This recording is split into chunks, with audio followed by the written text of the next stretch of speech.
My March TBR, and it's going to be all the books that I want to read in March. So, right now, I'm currently reading the book called Powerless by Lauren Roberts, and I'm more than halfway through. I actually just started it yesterday. I don't have the physical book because it was actually easier for me to read it on my Kindle because my mom actually gave me her Kindle. So there actually are going to be some books that I do read on my Kindle exclusively. Like, I realize that I don't have to buy every single book and own every single book, but these books that I have here are all part of my TBR for the next like 2 months pretty much because these are all unread books. So let's get into it. So the first, there's actually a trilogy that I want to read first this month, because I'm actually filming this on the last day of February.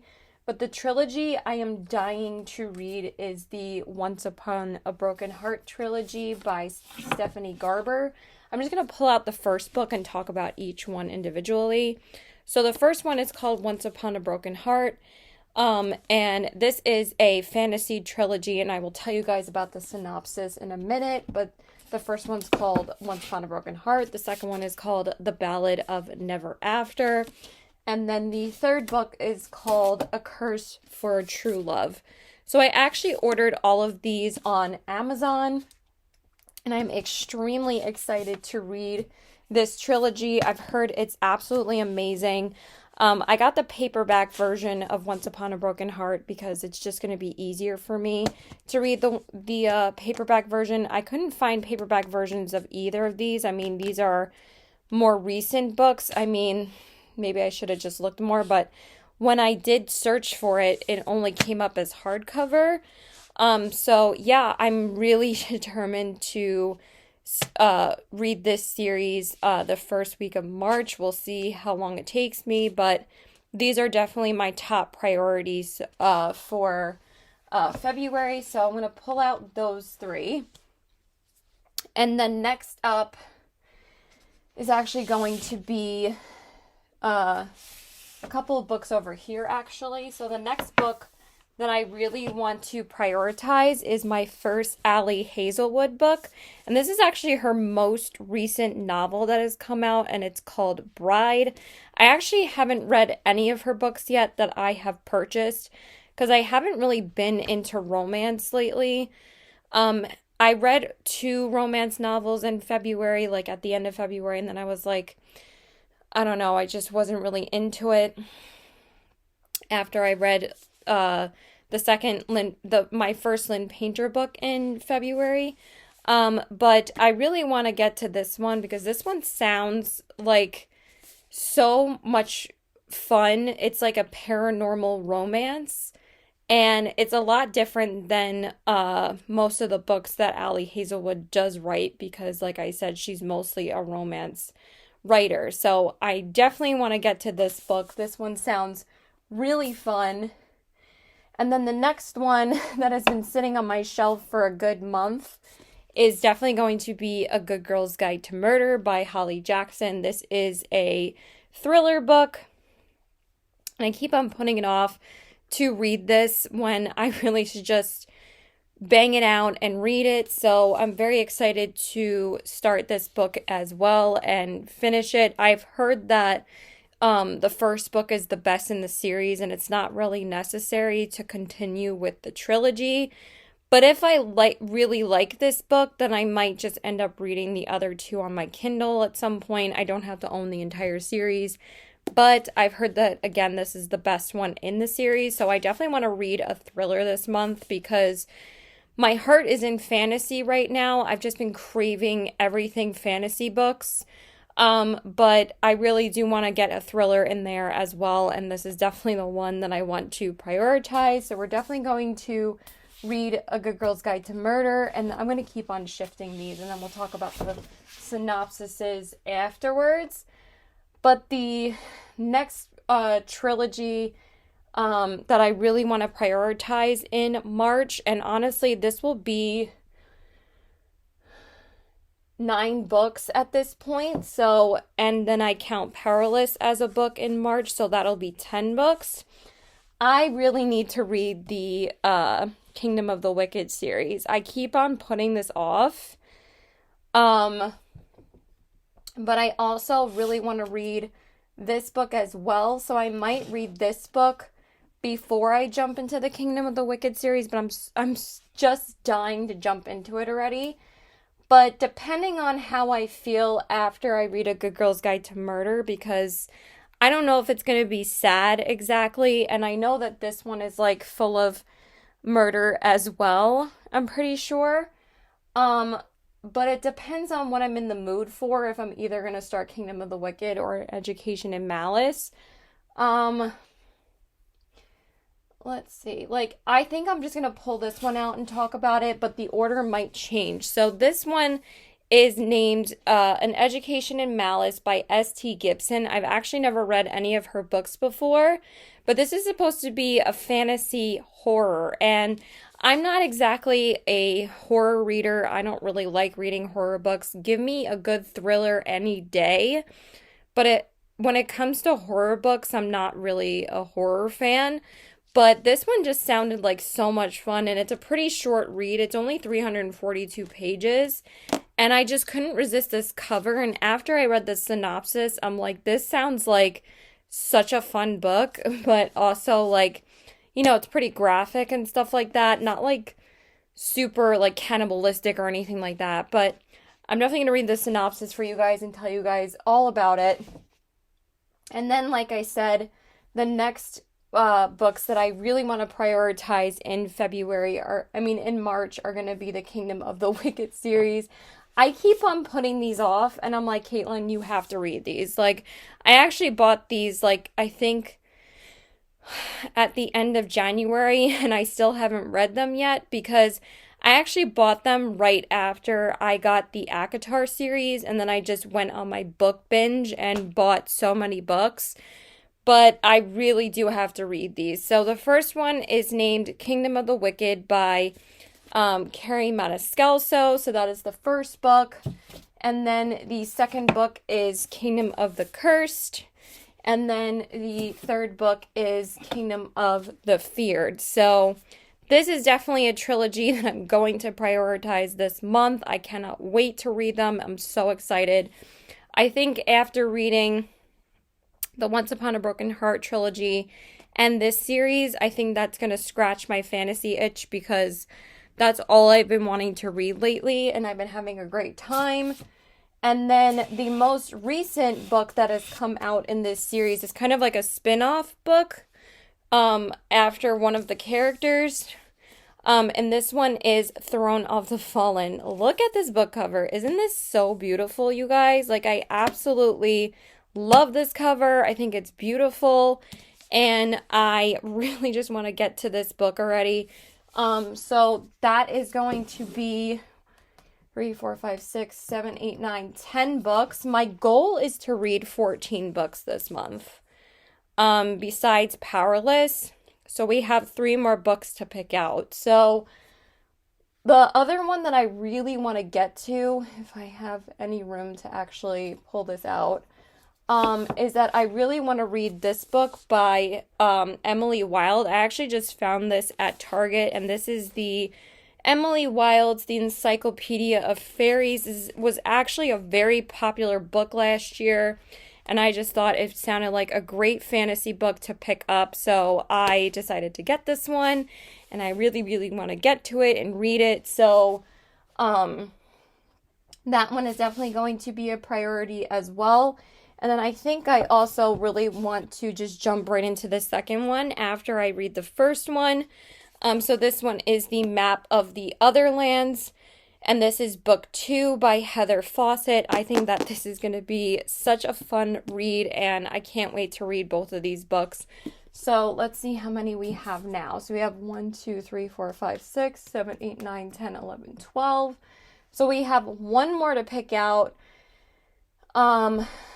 I think it's going to be this one because I'm really excited to read this. I don't think I'm going to pick out one romance just in case if I really do want to read a romance book.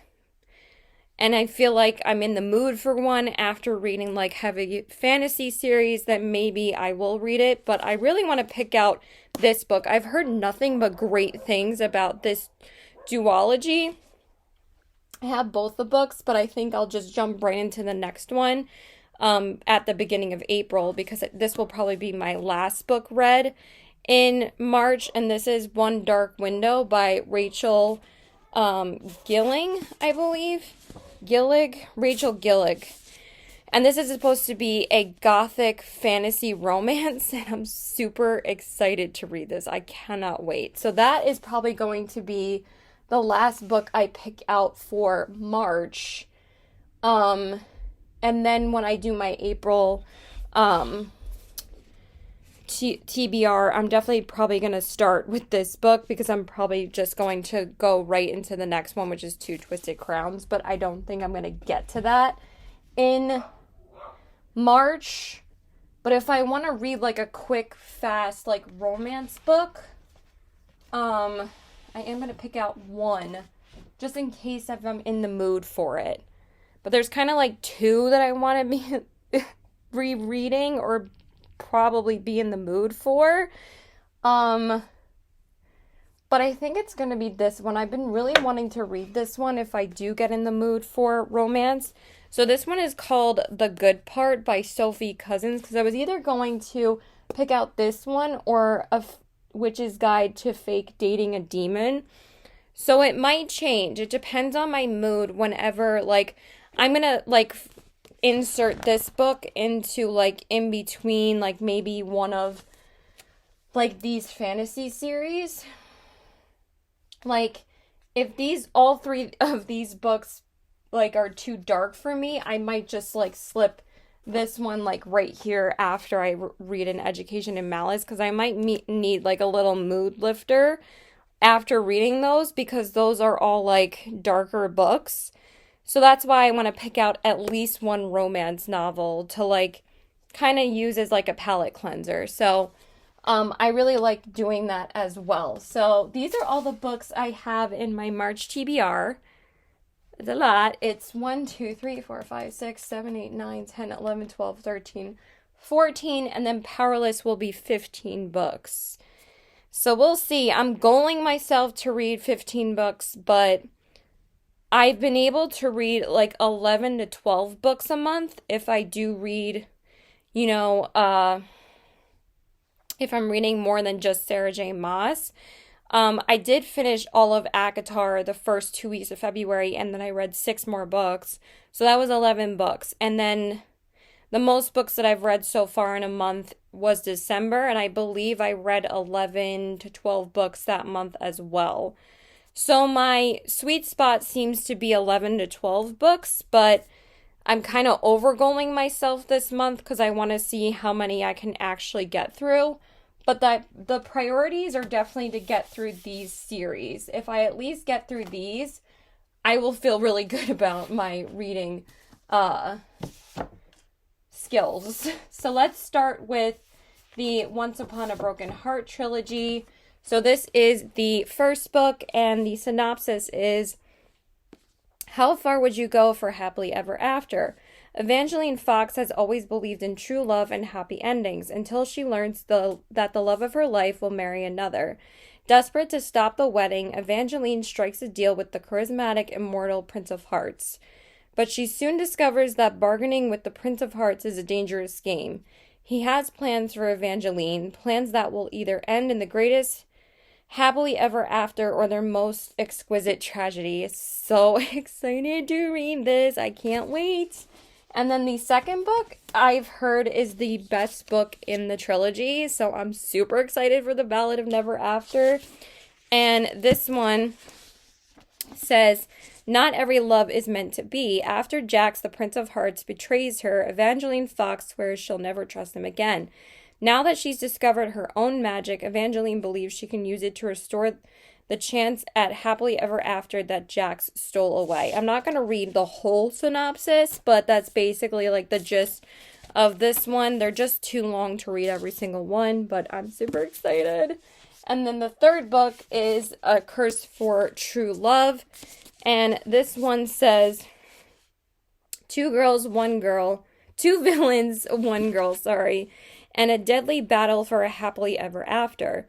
Evangeline Fox ventured to the magnificent North in search of her happy ending, and it seems as if she finally has it.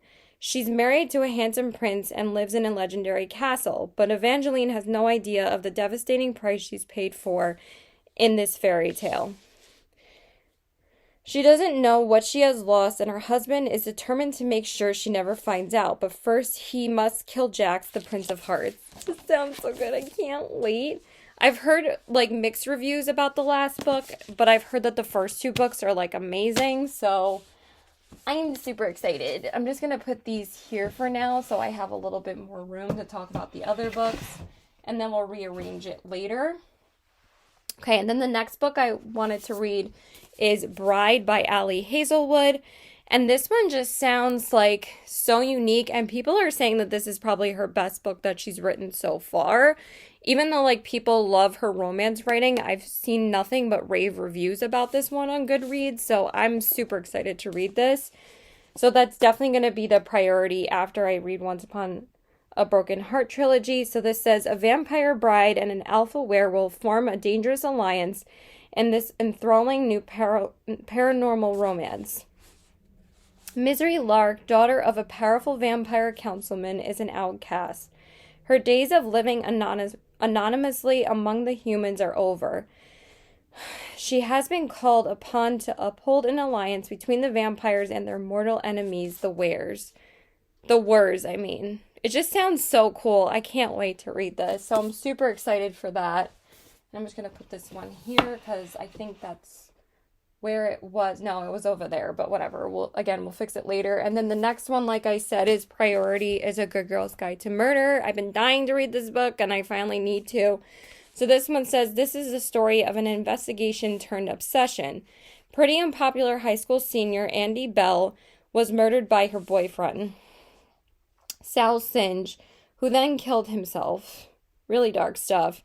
It was all anyone could talk about, and after 5 years, Pip sees how the tragedy still haunts her town. So it just sounds like so much fun. And then she decides to re-examine this closed case. And it says for her final project at first, just to cast doubt on the original investigation. So she's investigating this on her own because no one really figured out who actually killed Andy Bell. So, because she's not sure if her boyfriend actually did it. So I can't wait. I'm super excited for this one as well. I'm really want to get into some more thriller books, so I can't wait for that one. And then, like I said,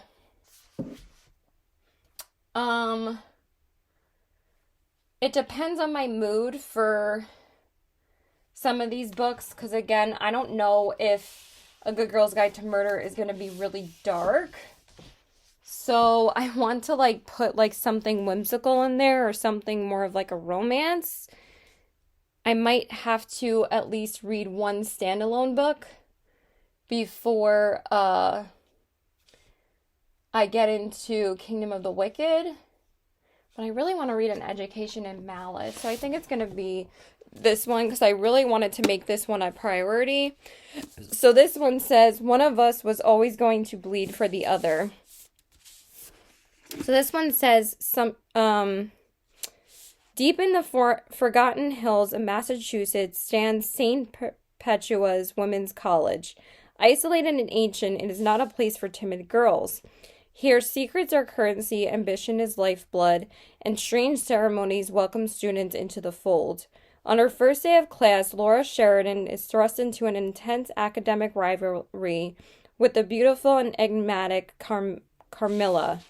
Together, they are drawn into the confidence of their demanding poetry professor De La Fontaine, who holds her own dark obsession with Carmilla. This sounds really good, really dark, and everything that I'm craving right now. So I think it's going to have to be this book. So I think we're just going to read that right after A Good Girl's Guide to Murder. And then we have to go into the Kingdom of the Wicked series. I've been dying to read these. So This is the first book, and this says two sisters, one brutal murder, a quest for vengeance that will unleash hell itself, and an intoxicating romance. Cannot wait. And then the second book says two curses, one prophecy, and a love more powerful than fate. All hail the king and queen of hell. I'm just reading like the tops because honestly, like that's all you really need to know. It's like a hell, demon, vampire, witches, romance. I can't wait. I'm so excited. And then the last one is Kingdom of the Cursed, and this one says one sister, two sinful princes, infinite deception with the side of revenge. Welcome to hell. I can't wait. I can't believe how long these have been sitting here. It depends on my mood on when I want to start these, but I want to start these like ASAP. So I don't know if I might just go right into them after I read A Good Girl's Guide to Murder, but we're going to have to see. And then the last and the most current one that has come out is Throne of the Fallen. And this one actually came out this past spring or summer? Not really sure, but this one says, Sinner, villain, wicked. The Prince of Envy has never claimed to be a saint. But when a cryptic note arrives signaling the beginning of a deadly game, he knows it will take more than a hint of sin to win. And save his falling demon court.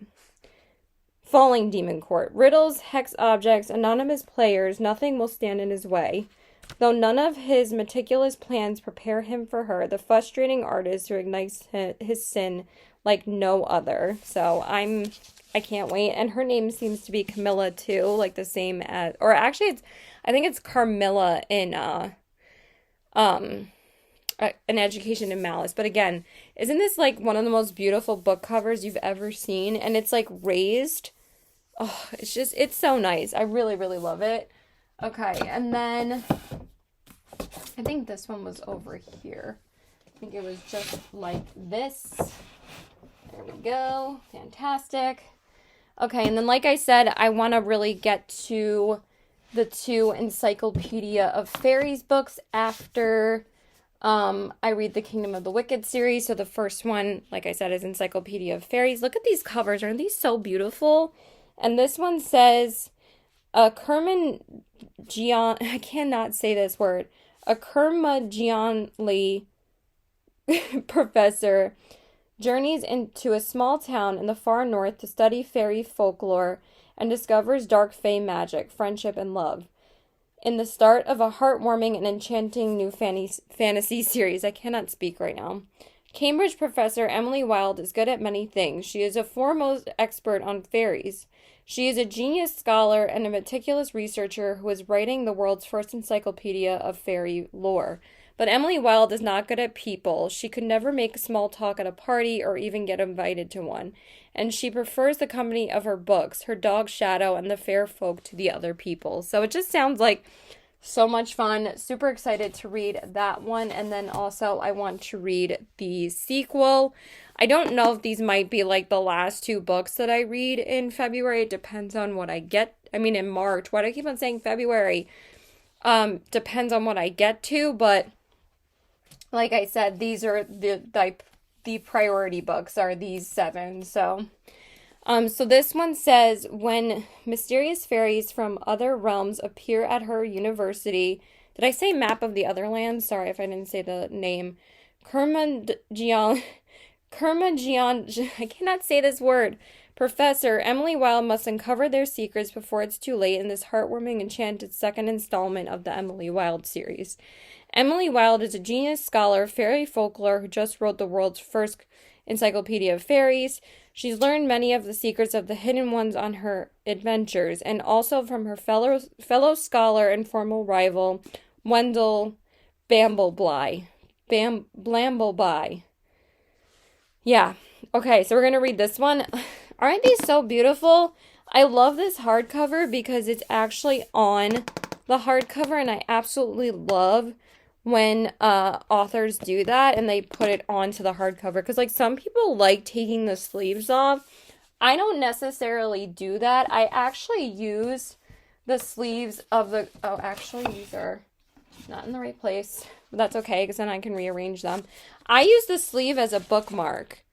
Like, whatever I'm up to in the book, I just use it as a bookmark. I just find it so much easier when I'm reading, like, bigger hardcovers, so I don't have to use a bookmark. So, just a little tip for anybody that likes keeping the sleeves on. I highly recommend that. So that is the second book. And then depending on my mood, I mean, I think we're just going to go right into One Dark Window. Again, the good part is not a priority unless I'm going to be in the mood for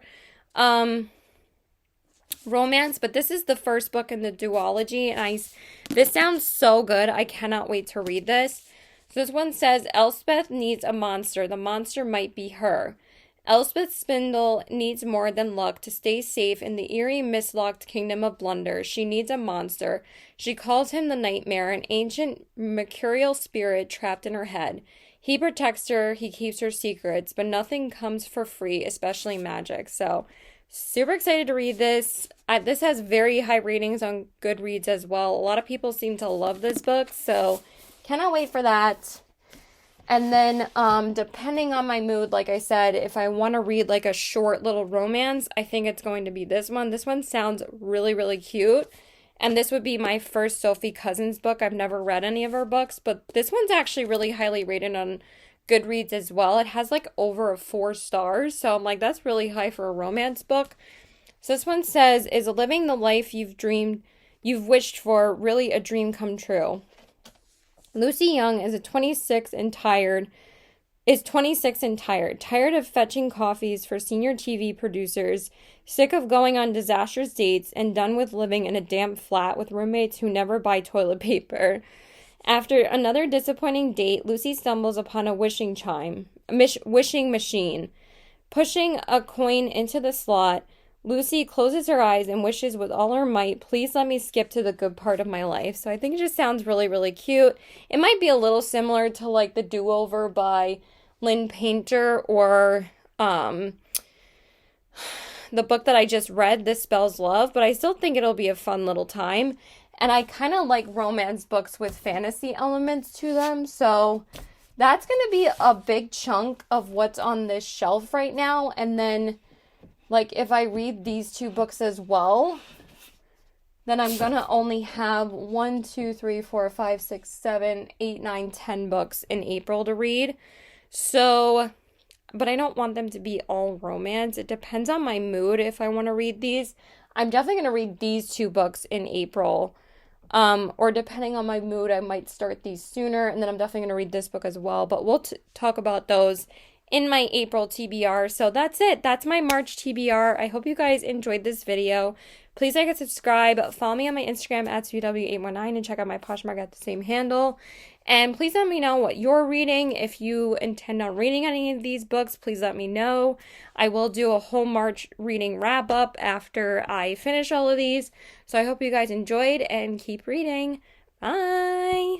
So I just have a little correction that I need to update you guys on before I post this, that I accidentally said that the Kingdom of the Feared book was the second book in the series and the last one was Kingdom of the Cursed.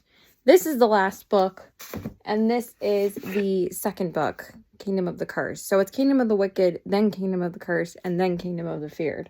So sorry about that. And also one more update. I finished Powerless as well before I went into Once Upon a Broken Heart, because I said what I was currently reading when I was filming my TBR was Powerless. I finished that, I think, maybe the day after that video on my Kindle, and I loved that book. Oh my god, it was so good. I was tearing up at some parts. Didn't tear up in Once Upon a Broken Heart, but I did cry in a couple parts of Powerless. It was so good. I cannot wait for the second and third book to come out this year. It was just so brilliantly written. I loved it. 5 out of 5 stars for sure. Once Upon a Broken Heart was 5 out of 5 stars for me. So, little spoiler alert, but I just wanted to tell you guys. I also have a good read, so I rate them on there anyway. But yeah, just been eating up books lately, and I did pick up a couple more books yesterday as well. to add to my TBR in April. They're definitely not going to be read this month because, like I said, I already filmed my March TBR. So that's it. I could talk forever about books. So yeah, bye. So I have one more update before I go. I know I keep on saying bye, but I just wanted to tell you guys, I'm uploading this the same day that I'm filming this clip, that I finished the Once Upon a Broken Heart trilogy already. I finished it in 6 days. I finished the last book in like a day and a half because I think I finished most of them in a day and a half. I think Once Upon a Broken Heart took me like 2 days. And then The Ballad of Never After only took me a day and a half. And then same thing with, Curse for True Love. But honestly, I was so into the last book and I just wanted to see what happened to Jackson Evangeline, and it was so beautiful. I shed some tears. The third book I think was my favorite. So the first book I really loved. I gave that a 5 out of 5 stars. The second book, I don't know. I guess because there's a lot of Jacks in the second book, but honestly, the second book was my least favorite. I was like super bored like halfway through, and I think I said that in my update of me finishing Once Upon a Broken Heart. I was already halfway through The Ballad of Never After at that point, and I didn't love that book. I loved the first one, and I loved the last one. The last one was so amazing. 5 out of 5 stars for sure. The Ballad of Never After, I would give it a 4 stars. I'm teetering on 3.75, but I'll give it a solid 4 stars. I still really loved the trilogy as a whole. It really was great.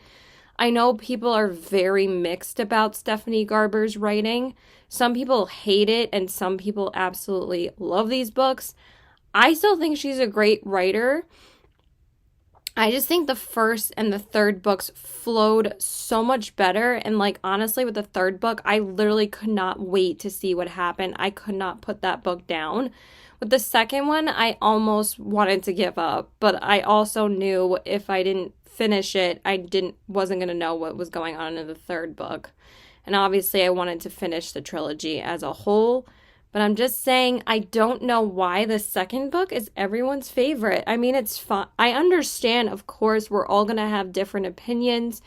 If that's your favorite, more power to you. But for me, I did not like the second book as much as the first and the third. And the reason why it's so disappointing is that, like, I wanted to love it as much as everybody else did. I was so super hyped for that book because it's my highest rated book that I have pretty much on my whole TBR shelf. It's rated a 4.54, which is really high on Goodreads. So I thought I was going to feel the same way. I thought it was going to be a 5-star read and a 5-star series as a whole. I definitely think it's like a 4.75 for me for the series as a whole. But the first and the third books are 5-star reads for me. They were both so good. The second one just kind of brings it down for me a little bit. But I still really loved the series as a whole. I would recommend these books to people that want to get into reading again and also are big fantasy readers or their favorite genre is fantasy. I would highly recommend reading this series, this trilogy, because it's so easy to read. Like, there might have been only like a couple of parts where I started zoning out that I would just have to reread like a couple of lines. But it wasn't like Sarah J. Maas where it's like so much reading. I just wanted something shorter. I wanted something like more condensed. So I was like, let me just read a fantasy trilogy because I'm still in my fantasy element. And I'm so glad I decided to read those because it's kind of like a good palate cleanser, not just for not reading more fantasy, but also not reading heavy fantasy, even though the third book like wrecked me emotionally. The end was just, you were just so happy. And also, like, I'm going to shut up in a minute, but I just want to say, like, I think the reason why you're so much more emotionally impacted by series is because you're with the characters on such a journey of a few books, like depending on how many books are in a series. I feel like that's why I cry or get just triggered to cry in a series or a trilogy, is because you've been with these characters for a journey with not just the books, but in your own brain. You start really caring about the characters, and they almost feel like real people to you when you're reading them. Like, the that's why I love reading so much now. It's because, like, it just gets to you in a deep level emotionally that, like, nothing else has really impacted me. So I just want to say I loved them. I'm going to stop rambling. I now moved on to A Good Girl's Guide to Murder, so this is my current read. I decided to jump into this one over Bride. I'm going to read Bride right after I'm done with this, but I really have been dying to read this, so that's why I decided to jump into this one. I'm on page 51. I just started it, like, because last night after I finished A Curse for True Love, I needed a little bit of a break, so I just watched an episode of Desperate Housewives, and then I, like, literally just read the prologue of this, but I got 50 pages read so far. I read quite a bit this morning. So yeah, that's it. Bye.